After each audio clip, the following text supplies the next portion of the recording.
नमस्कार, आप देख रहे हैं भारत एक्सप्रेस और मैं हूं आपके साथ आनंद विजय सिंह। और बात राजस्थान की। राजस्थान में विधानसभा चुनाव बस कुछ ही महीने दूर है और इसी बीच बीजेपी के संकल्प पत्र के लिए आपनो राजस्थान सुझाव आपका संकल्प हमारा अभियान का आगाज हो गया है। बीजेपी के राष्ट्रीय अध्यक्ष जेपी नड्डा ने रथों को रवाना किया और साथ ही सुझावों को सरकार आने पर पूरा करने का लक्ष्य बताया। एक और जेपी नड्डा ने मुख्यमंत्री अशोक गहलोत के मिशन 2030 पर तंज कसते हुए कांग्रेस सरकार पर जमकर निशाना साधा, तो वहीं पूर्व सीएम वसुंधरा राजे ने अपने कार्यकाल में किए गए कार्यों का जिक्र कर सत्ताधारी पार्टी पर खजाना खत्म करने का आरोप भी लगाया। जबकि राजेंद्र राठौर और सीपी जोशी ने जयपुर की सुभाष चौक की घटना को लेकर निशाना साधा। प्रदेश में विधानसभा चुनाव को लेकर बीजेपी आम जन के सुझावों के जरिए अपना संकल्प पत्र बनाने में जुट गई है। घोषणा पत्र को संकल्प पत्र का नाम देते हुए बीजेपी ने इसकी थीम आपनो राजस्थान सुझाव आपका संकल्प हमारा नाम दिया है।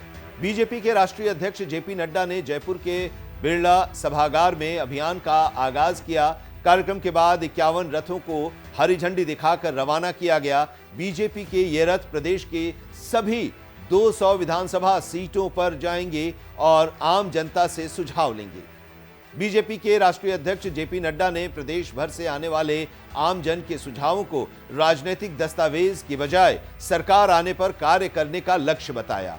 जेपी नड्डा ने कहा कि पीएम नरेंद्र मोदी ने राजनीति की संस्कृति बदल दी है। अब पीएम मोदी ने रिपोर्ट कार्ड की राजनीति शुरू की है। उन्होंने कहा कि अब तो जो कहा था वो किया है और जहां नहीं कहा था वो भी करके दिया, कि संस्कृति पर काम चल रहा है। इस दौरान बीजेपी के राष्ट्रीय अध्यक्ष जेपी नड्डा ने सीएम अशोक गहलोत के मिशन 2030 पर तंज कसते हुए गहलोत सरकार पर जमकर निशाना साधा। जेपी नड्डा ने कहा कि गहलोत साहब गिनती भूल गए हैं, 2030 के पहले 2023 आता है। उन्होंने कहा कि सीएम अशोक गहलोत ने पूरे 5 साल सचिन पायलट के पीछे पड़ने के साथ खींचतान में निकाल दिए। 5 साल के दौरान विधायकों को लूट की छूट दे रखी थी। उन्होंने कहा कि गहलोत सरकार में 5 साल लूट मची रही। भ्रष्टाचार का आरोप लगाते हुए योजना भवन में गोल्ड और कैश मिलने का भी जिक्र किया। नड्डा ने लाल डायरी का जिक्र करते हुए कहा कि लाल डायरी को लेकर एक मंत्री को बाहर का रास्ता दिखा दिया गया, लेकिन भरतपुर के एक विधायक के पति जो रेप और मर्डर का आरोपी है उसे बचाया जा रहा है। जेपी नड्डा ने कांग्रेस नेता राहुल गांधी और प्रियंका गांधी को भी निशाने पर लिया। जेपी नड्डा ने कहा कि राहुल की बहन किसी राज्य में महिला उत्पीड़न हो तो पहुंच जाती हैं, लेकिन राजस्थान में पीड़िताओं से मिलने नहीं बल्कि रणथंभौर घूमने आती हैं। समारोह को संबोधित करते हुए पूर्व मुख्यमंत्री वसुंधरा राजे ने अपने कार्यकाल के दौरान किए गए कार्यों का जिक्र किया। वसुंधरा राजे ने कहा कि वादे करने बहुत आसान होते हैं, लेकिन उनको पूरा करना मुश्किल होता है। उन्होंने कहा कि हमने पीने का पानी, सिंचाई का पानी, बिजली और सड़कों समेत कई काम किए थे।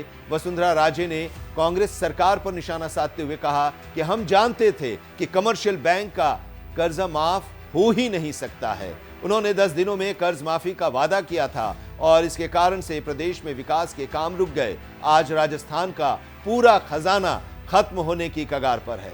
समारोह में नेता प्रतिपक्ष राजेंद्र राठौर और प्रदेश अध्यक्ष सीपी जोशी ने संबोधित करते हुए गहलोत सरकार पर जमकर निशाना साधा। राठौर ने गहलोत सरकार पर तुष्टीकरण का आरोप लगाते हुए कहा कि दुनिया का हर 15वां पर्यटक राजस्थान आता था, लेकिन दहशतगर्दी के कारण पर्यटन प्रभावित हुआ है। पिछले 15 दिनों में प्रदेश में 2 बड़ी घटना हुई। कुचामन में दलित को कुचल के मार दिया गया, लेकिन मुआवजे के लिए आनाकानी की गई। लेकिन सुभाष चौक की घटना पर 50 लाख का मुआवजा दे दिया गया। भरतपुर के संत विजयदास को न मुआवजा दिया गया और न ही बात की गई। वहीं सीपी जोशी ने भी कहा कि ऐसा राजस्थान जहां धर्म के आधार पर मुआवजा नहीं मिले, ऐसा राजस्थान जहां साधु संत की हत्या हो जाए, ऐसे में राज्य की क्या स्थिति होगी। राजस्थान देश का अग्रणी राज्य बन सकता है, लेकिन राजस्थान की सरकार कुछ नहीं कर पाई। उन्होंने कहा कि सरकार आने पर सरकार का जो भी मुखिया होगा उनके सुझावों को प्राथमिकता से लेगी। तो इस वीडियो में अभी इतना ही, लेकिन तमाम खबरों के लिए आप जुड़े रहिए भारत एक्सप्रेस के साथ। नमस्कार।